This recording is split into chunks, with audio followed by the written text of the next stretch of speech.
You guys, it's Q4.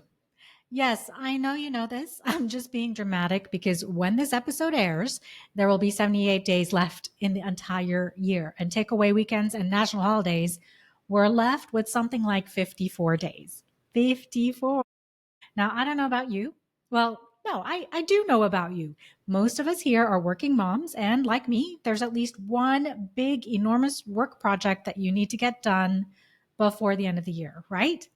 And then those of you who still have little kids, well, there are the holiday shows at school, the sports games on random weeknights, the drama production before Thanksgiving and before the Christmas break, not to mention all the family stuff. Are people coming to your house or are you going to theirs?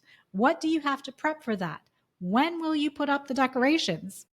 But before all of that, today, you need to just write one quick email to a colleague. So you open up your laptop and somehow an hour later, you've reorganized your Google Drive, you've researched why my rosemary keeps dying, and your inbox is still untouched.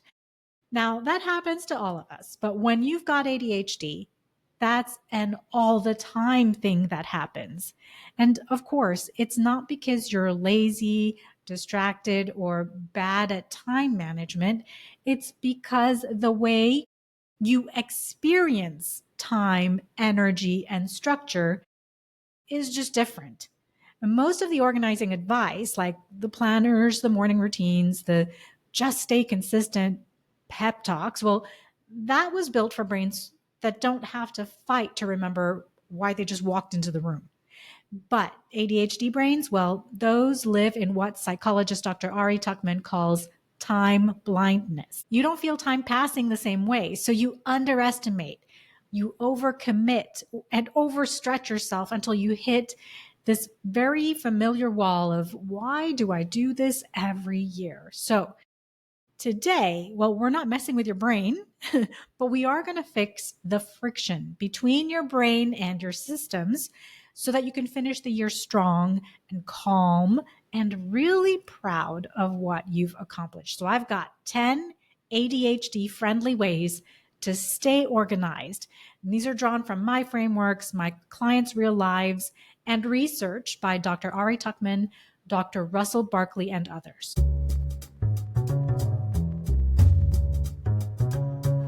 All right, let's get right into it. Here are 10 ADHD friendly ways to stay organized so you can end the year strong and you can accomplish those big, enormous goals of yours while still making it to the school's production of A Christmas Carol. All right. And the first one is the simple single. I'll direct you to episode 41. It's called Never Lose Anything Again, the essential tip to kickstart your home organization. That'll explain exactly what the simple single is in all areas of organizing. But let's think about how the simple single can help you here. ADHD brains struggle with object permanence. That means that when something's out of sight, it's out of mind.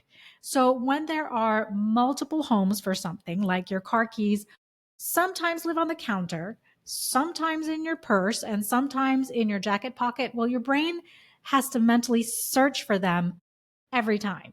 And the fix isn't having more storage spaces, it's having one consistent home, one spot for your keys, one drop zone for the mail, one basket for all the chargers. Dr. Tuckman points out that ADHD's time blindness leads us to underestimate how long it takes to recover from tiny delays like this when you have to search for something. And that time blindness can lead to being late for school, late for work, late for the school play, right? So a single predictable home for everything saves time and preserves your energy. Now, every item gets one home, so your brain doesn't have to go looking for it. An easy way to get started with the simple single is to think about what's the one thing that always seems to disappear in your house, and then give it one home today. And you can test just how much calmer tomorrow feels.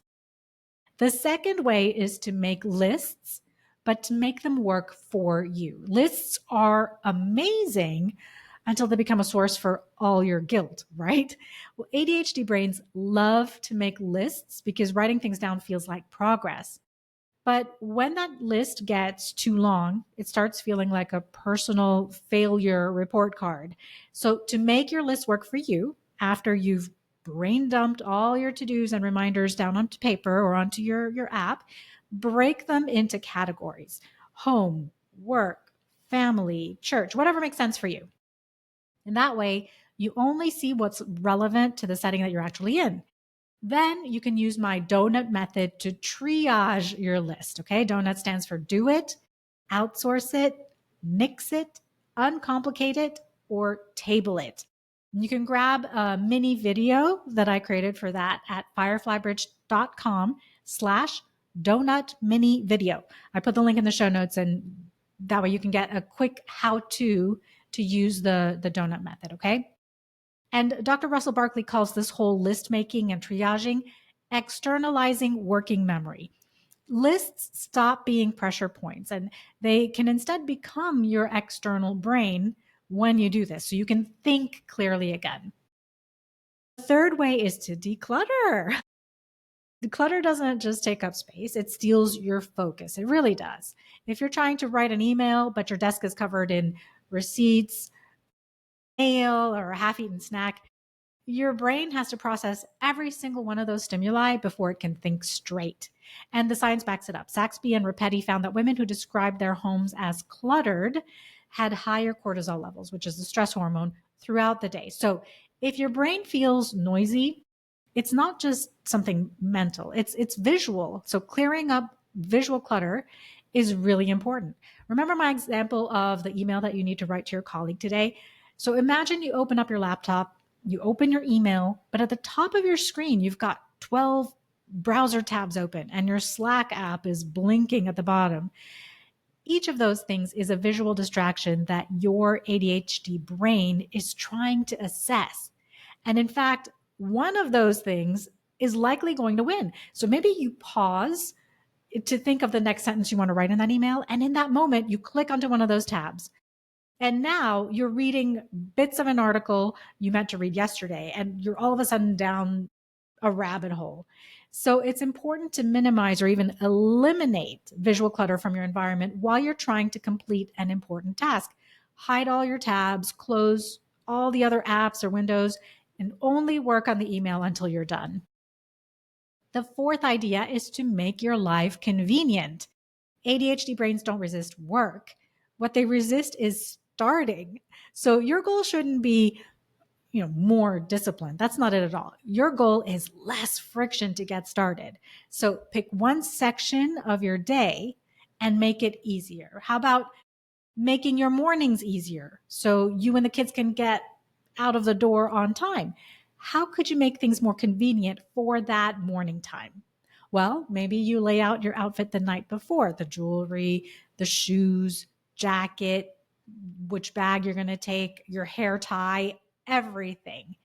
And then also decide what's for breakfast and what you're going to pack into the lunches. And you do all of that the night before. And you also check tomorrow's calendar tonight. So you're not ambushed by an early meeting while you're trying to, toast the frozen waffles or whatever. Dr. Tuckman calls this environmental design.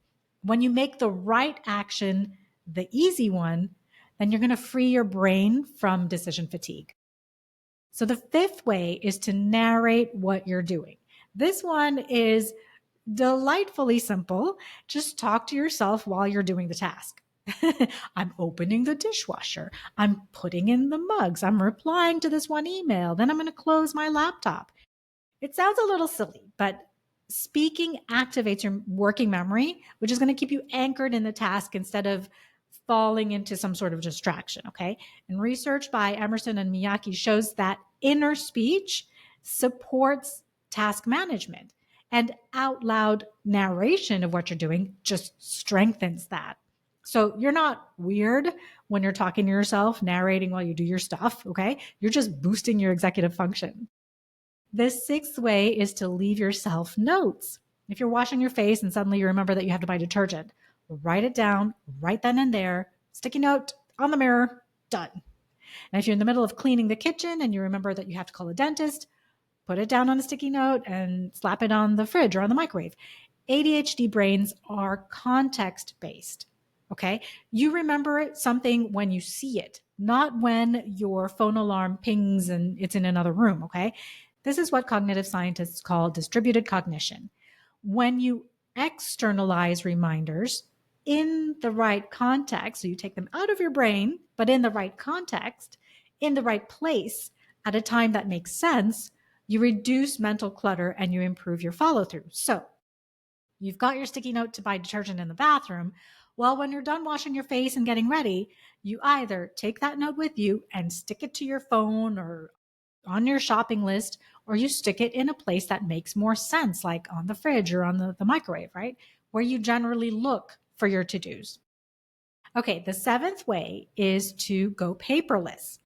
So, going paperless where you can makes total sense to reduce or eliminate paper piles all over your house. And you can start really small, switch your bills and your monthly statements to paperless, ask your vendors and your service providers for digital invoices that you can pay online. Look for, your alumni association magazine on the website and then tell them to cancel the paper one. Paper piles are sneaky because they don't make any noise, right? But they do drain you every time you walk by, and your brain is noticing that. And going paperless is a way to reduce that background hum of, oh, I should deal with that.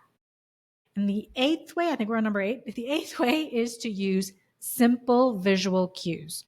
We talked about sticky notes, but you can also use visual cues to create reminders for yourself and then to reduce the number of things that are swirling in your mind. For example, when we run out of something in our house, like tissue boxes, I sometimes leave the empty box on the kitchen counter to remind me later to put it onto our shopping list. And you could do the same with shampoo or baby wipes or cereal. But also, you could leave your gym shoes out in your closet the night before. It's not cute, but it works. It reminds you that you wanted to go for a walk before your first Zoom meeting. And Dr. Tuckman calls this environmental cueing. Your surroundings become your assistant. You don't need a reminder app or a post-it note for every single thing you want to do. Now be careful, because you don't want every item that's empty to be on your counter. You have to keep it balanced.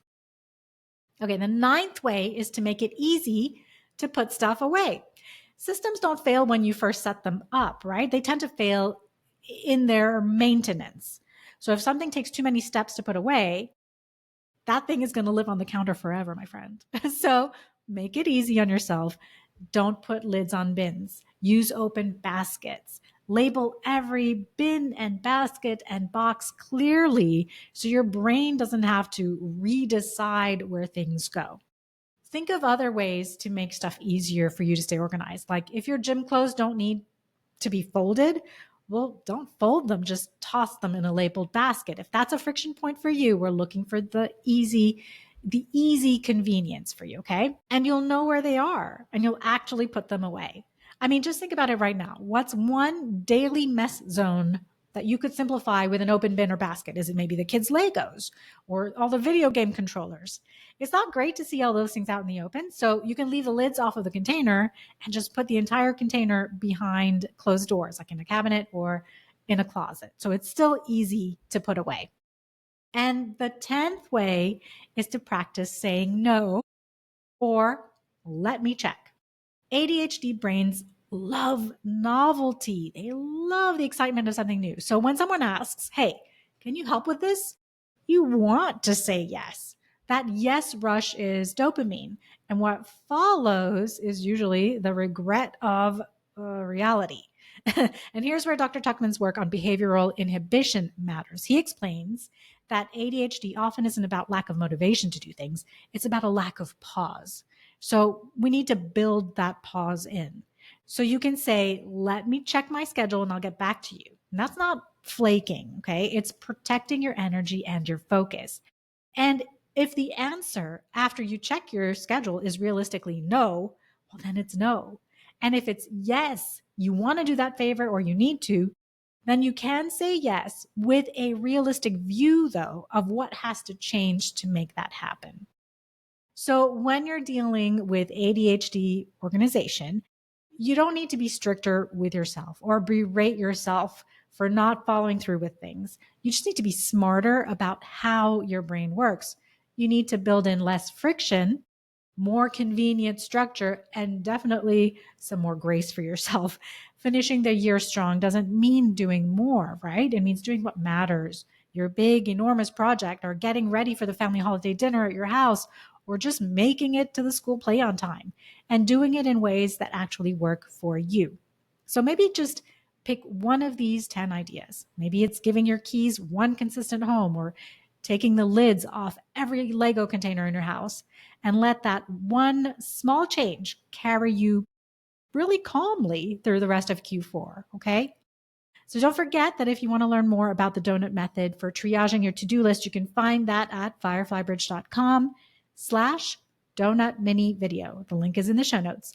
Have an excellent week and start with one of these ideas to get yourself beautifully organized these next 78 days of the year. Okay. I'm Z, and I'll see you on the next episode.